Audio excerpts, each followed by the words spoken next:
강의의 주제가 사회복지 투자적 접근 이렇게 달았어요.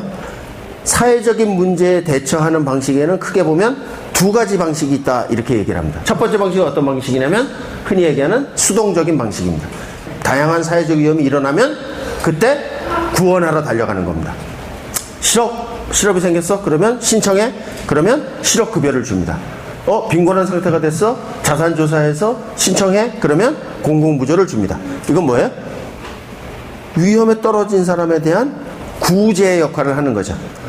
두 번째 방식은 능동적인 혹은 액티브한 방식이다 이렇게 부릅니다. 이 액티브한 방식은 사회 구성원들이 위험에 대처할 수 있는 역량을 미리 키워서 위험성 자체를 줄여주는 능동적인 방식이다. 복지의 21세기형 대안이라고 한다면 기본적으로 수동적 복지체계를 가지고 있대 그 위에 그것만으로는 지속이 불가능하기 때문에 뭐를 해야 된다고요? 능동적인 복지체계를 같이 병행해야 된다. 그리고 그 밸런스를 점점 앞으로 가면 갈수록 어느 쪽에 더 밸런스를 하면 할수록 효과적이라는 거예요. 능동적인 복지체계로 갈수록 수동적인 복지체제 위험에 빠진 사람들의 보호와 구원 위에 능동적인 복지체제 즉 예방적이고 투자적인 접근이 필요하게 되고 그거를 우리가 통틀어서 뭐라고 부르냐면 사회 구성원들의 시민들의 역량 강화 혹은 인적 역량을 증진하는 것이다. 휴먼 캐피털을 증진하는 것이다. 이렇게 부릅니다. 이게 사이클입니다. 아동기에 빈곤을 하게 돼서 투자를 제대로 못 받으면 어떻게 돼요? 아동의 신체적 건강과 인지, 사회, 정서적인 발달에 투자를 잘 못 받으니까 부정적인 영향이 생기겠죠?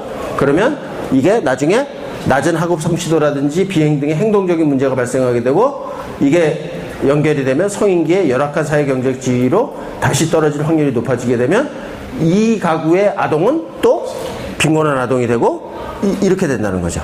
사회투자국가 혹은 아까 얘기했던 능동적인 액티브한 웰페어에서는 이 고리를 끊어주는 게 상당히 중요하다. 그리고 그 고리는 개인의 힘만으로 끊어주는 게 아니라 사회 전체적인 효용성을 생각하기 때문에 뭐로 끊어준다? 사회투자적인 전법으로 끊어준다. 이 얘기를 하는 겁니다. 외국의 경우이긴 합니다만 실제로 이런 조기 개입 프로그램의 비용 편익을 보면 어린 시기부터 가정 방문을 해서 아이돌 몸을 도와주는 특히 빈곤층을 대상으로 한 이런 프로그램을 봤더니 아동 1인당 한 6,000달러 정도의 순편익이 생겨났고 그 다음에 그때 당시에 1달러 투자하면 2.24달러 약 2.2배의 편익이 생겼다 이렇게 얘기를 합니다.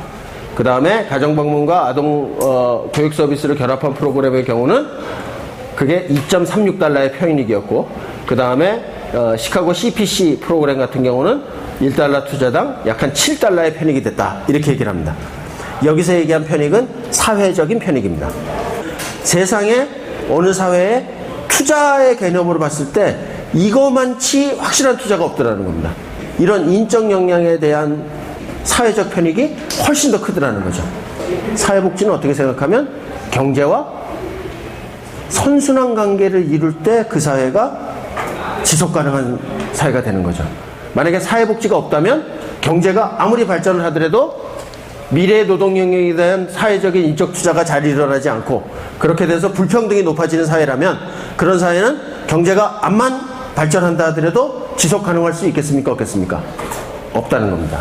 그렇다면 큰 맥락에서 보면 이 사회복지라는 것이 단순히 소비하고 소모적인 차원에서만이 아니라 경제가 잘 돌아가기 위해서도 필수적으로 필요한 사회적 기능을 발휘한다.